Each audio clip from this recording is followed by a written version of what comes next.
Chers amis, bonjour. Aujourd'hui, je me trouve dans un coin très joli, un paysage qui mérite que l'on s'y arrête pour méditer. Je vais vous le faire entrevoir brièvement.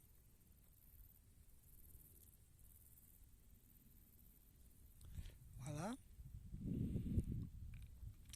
Et en méditant sur ce paysage, qui est aussi un miroir, miroir de notre âme, il m'est venu à l'esprit l'idée et l'envie aussi de parler, et donc de vous parler,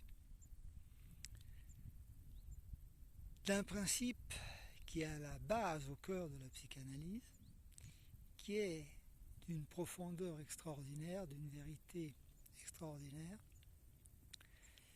J'entends le principe de plaisir. Voilà. C'est un concept que Freud a médité, lui aussi, et élaboré et présenté dans toute son épaisseur théorique dans l'écrit Au-delà du principe de plaisir, qui est une œuvre théorique, justement, très difficile, aussi bien conceptuellement que pour justement sa profondeur et sa vérité, comme je le répète. Ça, il faut le reconnaître à Freud. Pourquoi ? Eh bien parce que le plaisir, et nous allons voir ce que Freud entend par plaisir, gouverne, oriente, si vous préférez, tout le vivant, toute la biosphère, tout système vivant.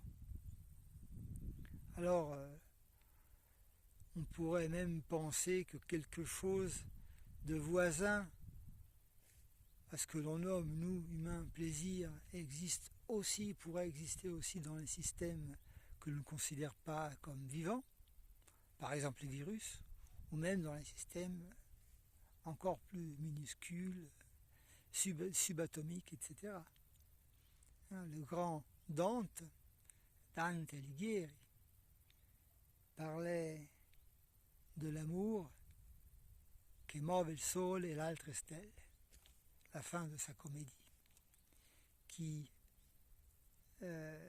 fait bouger le soleil et les autres étoiles. Mais revenons à la biosphère. Qu'est-ce que le plaisir pour Freud ? Et Freud était déjà médecin, donc quand même il base cette conception sur la science médicale, mais il s'intéresse à cette sensation de plaisir qui est tellement importante pour nous. Et il dit, le plaisir, c'est l'effet, cette sensation que l'on éprouve, quand il y a une diminution de déplaisir. Et plus la tension liée à ce déplaisir est forte, et plus elle se réduit rapidement, et plus notre sensation de plaisir va être forte.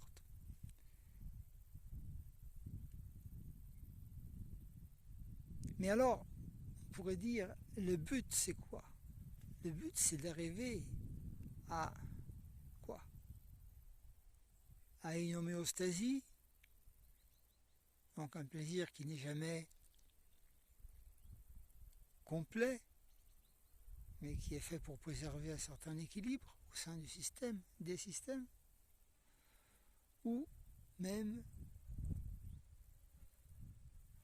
l'absence totale de tension, ce que l'on nomme parfois en psychanalyse, certains auteurs, le principe du nirvana. Il y a des sages hindous, par exemple, qui cherchent le nirvana, qui cherchent l'absence absolue de tension, de désir, de tout ce qui peut provoquer des tensions. évidemment, si on cherche cela, eh bien, on réduira de beaucoup les sources de tension et donc de déplaisir, mais on réduira du coup tout autant les sources de plaisir. Ce n'est pas anodin, ça, ce que je dis. Parce que la vie, justement, pour Freud, il faut bien comprendre ça. La vie, la sexualité, donc, qui est une manifestation de la vie, ce n'est pas rechercher une absence totale de tension définitive, mais c'est un besoin de recommencer à avoir du plaisir. Autrement, la vie ne se serait pas développée. À un certain moment, cette tension, donc, qui est quand même source de déplaisir, va être le garant de notre plaisir. Et dans notre sexualité, et dans nos pratiques, disons, et pas seulement sexuelles, parce que pour Freud, vous savez que la sexualité, c'est quelque chose un concept très élargi, hein. C'est la recherche justement de plaisir voluptueux, et ça peut aussi passer à travers la bouffe, par exemple. Et je disais, je me suis un peu perdu, il faut bien se perdre pour se retrouver. Je disais donc, c'est un concept qui est vraiment très important, ça. Nous allons continuellement cultiver, on va dire, cette tension. On peut même comprendre une certaine forme de tension psychologique dans les rapports humains et même amoureux de cette manière-là. Si le rapport, disons, n'a jamais de problème, c'est plat, et ça deviendra moins intéressant, moins stimulant. Alors, pour c'est un discours qui va au-delà de la pure physiologie, vous comprenez bien. C'est bien pour ça que Freud parle de pulsion plus que d'instinct. Des pulsions, de désirs. Donc pour des êtres complexes, comme nous, avec une psychologie complexe et parfois même tordue, eh bien, la sexualité n'est pas simplement un fait physiologique. À un certain moment, la tension physiologique monte et voilà, on a un rapport sexuel et voilà. On y ajoute beaucoup de choses. C'est ce qui rend la sexualité difficile aussi, ça va la compliquer.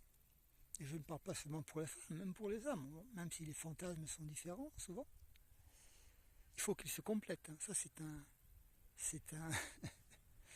j'allais dire un truc, mais enfin, c'est plus qu'un truc, c'est une vérité. Il faut que les fantasmes se trouvent. Alors, on va ajouter des choses qui vont compliquer la sexualité, qui vont augmenter encore la tension, qui vont faire de cet acte sexuel quelque chose de plus difficile, de plus délicat, de plus compliqué, de plus psychologique justement, mais qui va aussi ajouter du plaisir, de la satisfaction, un bien-être différent, un orgasme différent aussi. Parce que l'orgasme, c'est justement l'effet que l'on éprouve pendant une chute radicale, très rapide, d'une forte tension. Une tension qui est arrivée à son paroxysme. Donc voilà pourquoi la vie s'est développée dans toutes ses formes magnifiques. Magnifique comme ce paysage, comme cette biodiversité. C'est pour avoir du plaisir. Et plus ça se complexifie, plus le plaisir va devenir aussi sublime. Il y a la sublimation, qui est un autre concept fondamental de la psychanalyse, qui est souvent, je trouve qu'elle est parfois un peu laissée de côté. C'est vrai qu'elle pose quelques problèmes d'explication d'un point de vue théorique, mais c'est ça, hein, la sublimation, c'est cette... Freud, quelque part, dit, dans une de ses leçons, quelque chose encore de magnifique, de simple, de magnifique, une formule, comme une formule mathématique qui serait justement exacte, qui expliquerait des phénomènes difficiles à comprendre, mais qui sera aussi en même temps simple. Il dit, la libido, donc l'énergie sexuelle, la libido contient déjà en soi la possibilité d'être sublimée. Bon, alors c'est simple, c'est évident, mais il fallait y penser. C'est pas tout le temps ce qui est évident est pensé, justement. Et donc c'est pour ça que plus on monte dans l'évolution, plus les choses se complexifient et plus cette libido va passer dans d'autres domaines et on va rechercher du plaisir, même si c'est une forme de plaisir fort, on pourrait peut-être presque comparer à de petits orgasmes qui nous électrifient, non ? Dans des champs plus élevés, justement, dans la science, dans n'importe quoi, dans l'art. Voilà. Voilà pour aujourd'hui. Ciao.